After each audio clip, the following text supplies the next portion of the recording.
Selamat pagi Bu Darman. Selamat pagi Bu. Bagaimana Ibu? Kabar baik ya Bu ya? Sehat Bu, sehat ya. Oke. Kalau saya lihat memang Ibu ini sepertinya segar ini ya. Iya Bu. Masa-masa ujian sekarang, gurunya pun segar, tinggal menerima ya Bu ya. Iya. Bagaimana proses di perjalanan CGP Ibu selama 1 bulan terakhir ini? Apakah memang ada yang perlu diceritakan Bu? Selama sebulan terakhir Bu, iya, yang berjalan di sebulan terakhir ini dalam proses pendidikan guru penggerak ini sama seperti bulan sebelumnya, masih ada belajar di LMS, yaitu pengelolaan sumber daya untuk pengembangan sekolah, dan modul yang terakhir itu modul 33 itu modul 33 yang terakhir itu modul 33 pembuatan program berdampak pada murid ya. Oke, saya ya. Oke. Karena banyaknya pekerja ini iya, bisa jadi lupa judulnya. Terima kasih Bu atas kemajuan-kemajuan yang sudah banyak Ibu dapatkan di program guru penggerak ini ya. Iya. Nah, sekarang masuklah kita ke bagian inti pendampingan. Yang menjadi tujuan pendampingan kita saat ini, kita diskusi hasil lokakarya kelima yang kemarin sebulan yang lalu, dan juga modul 31 ya. Itu masih yang kita diskusikan. Kemudian yang kedua, diskusi hasil pemetaan sumber daya. Yang ketiga, refleksi ya. Refleksi proses pembuatan peta sumber daya ya, sesuai dengan cek dan berefleksi. Nah, jadi kita setiap melakukan sesuatu harus kita melakukan refleksi. Yang keempat, refleksi capaian kompetensi di bulan kelima dan mengapresiasi capaian guru penggerak. Jadi di lokakarya kelima memang kita melakukan refleksi tentang refleksi ya. Jadi kita terapkanlah refleksi itu dalam tugas kita. Oke, yang kedua, kita melakukan diskusi hasil pemetaan sumber daya dengan menggunakan pertanyaan sebagai berikut. Apa yang Ibu temukan ketika melakukan proses pemetaan sumber daya ini? Apakah ada hal menarik dan khusus yang ditemukan Bu? Hal yang menarik pada pemetaan pengelolaan sumber daya alam itu, yang menarik bagi saya ya, ternyata sangat banyak aset yang dimiliki oleh sekolah untuk pengembangan sekolah. Itu ada 7 aset yang dimiliki oleh sekolah. Kemudian dari 7 aset ini ternyata ya sudah ada kian di sekolah, tapi mungkin selama ini pemanfaatannya belum maksimal. Oke, terima kasih ya. Perubahan apa yang Ibu harapkan dapat terjadi di lingkungan sekolah setelah Ibu mengetahui sumber daya yang ada, dan bagaimana Ibu mewujudkan perubahan tersebut? Perubahan yang saya harapkan terjadi, yang pertama itu perubahan pola pikir.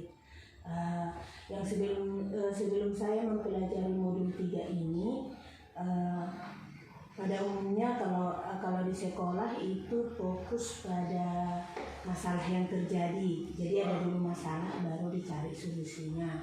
Tapi setelah saya mempelajari modul 3 ini, ternyata ya pola pikir itu harus berubah gitu, harus berubah dari yang berpikir berbasis masalah tadi menjadi berbasis kekuatan. Jadi kita harus melihat potensi yang dimiliki dulu, kemudian membuat suatu tindakan gitu.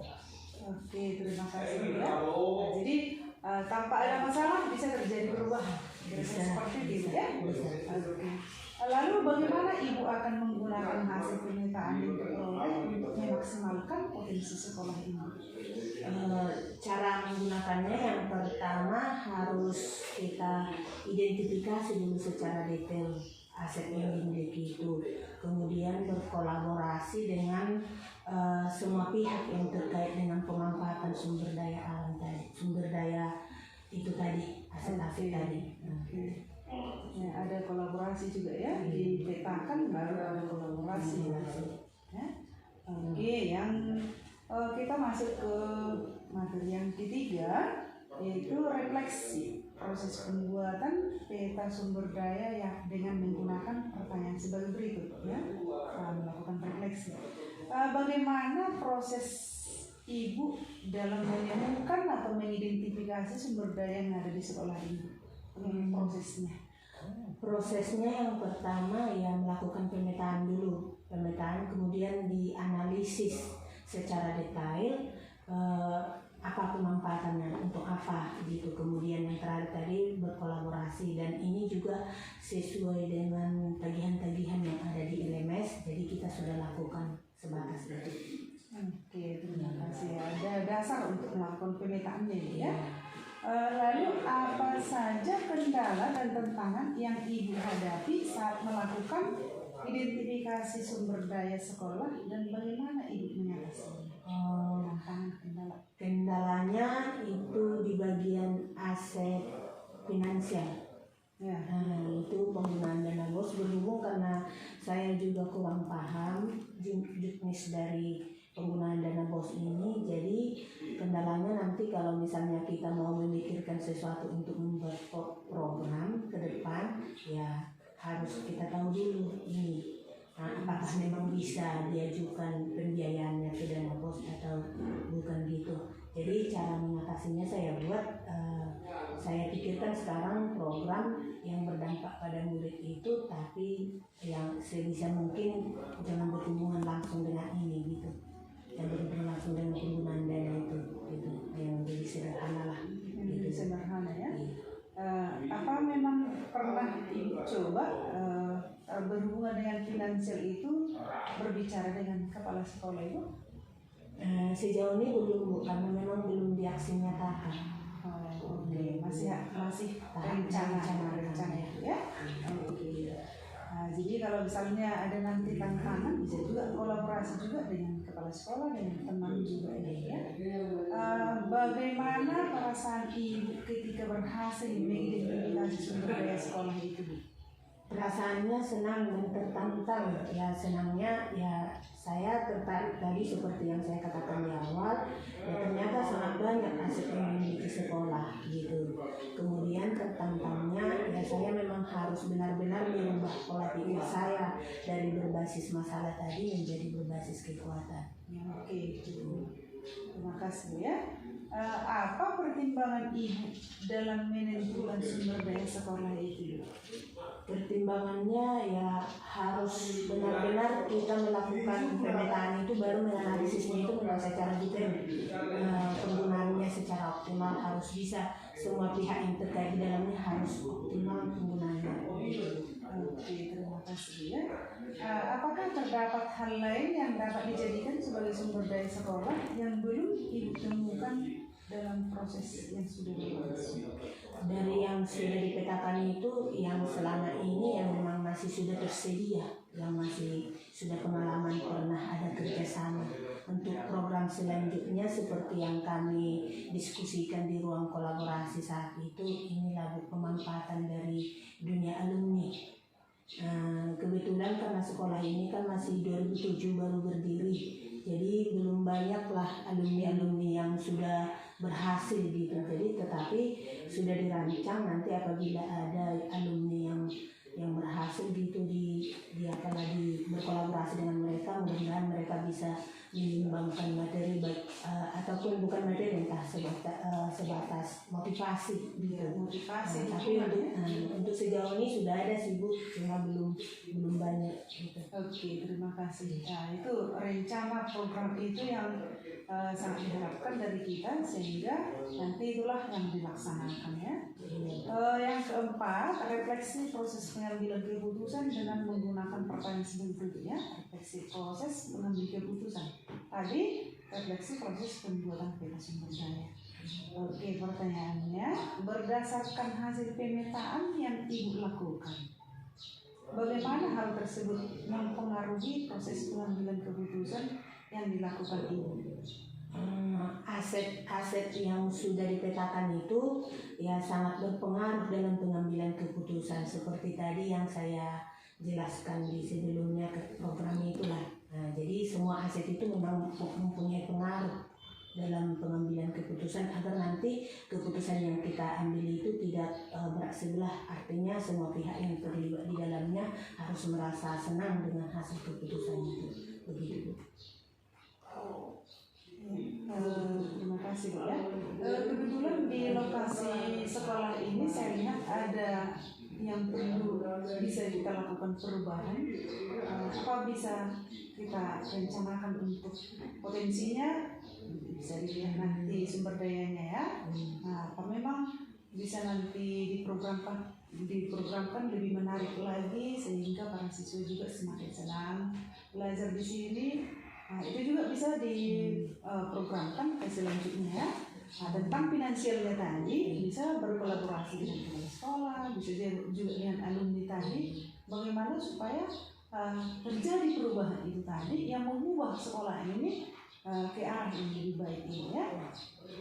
Apa hal yang menurut Ibu masih perlu dikembangkan lagi atau perlu dievaluasi?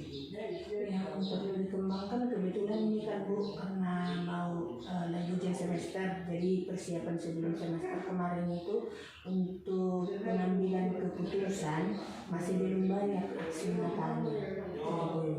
Jadi belum banyak aksi nyatanya, jadi ke depan itu diperbanyak lagi supaya pengalaman juga semakin banyak begitu Bu. Jadi nanti dari situ ya timbul evaluasi kalau sudah dilaksanakan.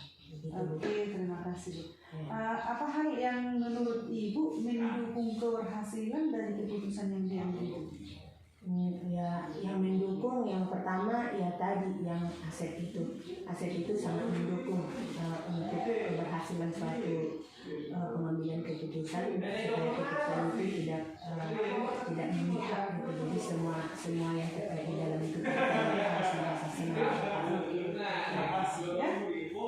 Adakah pengalaman yang terjadi baik dalam waktu dekat ataupun sebelum mengikuti pendidikan guru penggerak ini yang mencerminkan dilema etika baik itu terkait murid maupun rekan sejawat ini? Ada Bu. Sebelum saya mempelajari modul ini tentang pengambilan keputusan, pernah juga dilema terjadi, yaitu dilema saya dengan murid juga. Saya pakai situasinya saya dengan murid. Jadi kasusnya itu nilai. Ini juga sudah saya ceritakan di LMS. Saat itu ada seorang siswa bernama Joshua. Joshua ini kebetulan pindahan. Jadi saya masuk sebagai guru bidang studi ke dalam kelasnya. Jadi si Joshua ini dari segi kesehariannya dia memang berbeda lah dari teman-temannya. Dia sering tak datang gitu. Jadi datang pun ya masalah terbesarnya pun itu aja, dia sering absen di kelas. Jadi untuk memenuhi kehadiran dia tidak maksimal, tidak sama seperti temannya. Kalau temannya memenuhi kehadiran, kalau dia enggak. Sehingga saat itu saya buat nilainya di bawah mata pelajaran saya. Jadi ketika dapat naik kelas, ternyata ini terangkat ke permukaan gitu kan. Jadi saat itu dia bilang saat itu wali kelas dan rapatlah meminta agar saya menuntaskan nilainya. Jadi kembali saya ke kesehariannya, dia sering tak datang, kemudian tugas-tugasnya tidak pernah dikumpul, tidak seperti temannya. Kemudian ujian pun saat itu dia tidak datang kalau tidak salah, tapi dia bersedia ujian ulang gitu. Jadi akhirnya dilema lah bagi saya, bagaimana dengan yang lain. Untuk dia sendiri bagaimana saya harus menuntaskannya dengan kondisi seperti itu gitu. Jadi akhirnya setelah terjadi dilema itu, ya berpikir terakhir hasil keputusannya ya saya bersedia mengganti nilai dia gitu, mengganti menuntaskan dengan syarat karena saat itu memang dia sudah diminta pindah dari sini.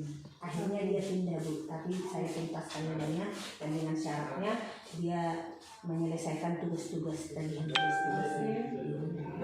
kasih. Berarti sebelum Ibu melakukan kegiatan PGP ini dengan sesudah, apakah ada perubahan yang Ibu lakukan dalam menjalankan dilema etika ini, Bu? Ada Bu. Sebelum saya mempelajari dilema etika, ya saya mengambil keputusan seperti tadi, tidak berdasarkan langkah-langkah yang sudah saya pelajari sekarang dan mempertimbangkan 4 paradigma dan 3 prinsip itu. Jadi saya tidak sesuai dengan itu. Yang selama ini saya lakukan ya seperti yang saya pelajari di budaya positif itu, ya kita melakukan restitusi aja untuk yang bermasalah gitu. Oke, terima kasih ya. Yang kelima, kita sekarang masuk ke refleksi pencapaian kompetensi bulan kelima berdasarkan lembar pengecekan mandiri kompetensi pada loker kelima dengan pertanyaan-pertanyaan berikut. Karena ada hari itu Ibu lembar pengecekan mandiri kompetensi di loker kelima itu ya. Apa saja pencapaian pencapaian Ibu pada pembelajaran bulan ini? Seperti yang sudah diceritakan di Lokakarya 5 itu Bu, pencapaiannya ya berkembang dari awal gitu. Sudah saya gambarkan hari itu seperti pohon yang bertumbuh semakin besar gitu. Jadi untuk bulan ini juga seperti itu, tapi ada sedikit tantangannya untuk kompetensi dengan guru, rekan guru dan orang tua itu belum terlaksana, tapi yang untuk orang tua itu sudah kami rencanakan bersama rekan CDP yang lain dan sudah kami ajukan ke Wakasek untuk menghadirkan atau mengundang orang tua pada saat pemberian rapor tanggal 25 nanti. Oke, langsung sudah terjawab ini Bu ya. Iya. Apakah terdapat tantangan di situ? Berarti tantangan di situ tadi, kemudian bagaimana Ibu akan menggunakan pencapaian sudah direncanakan Ibu ya.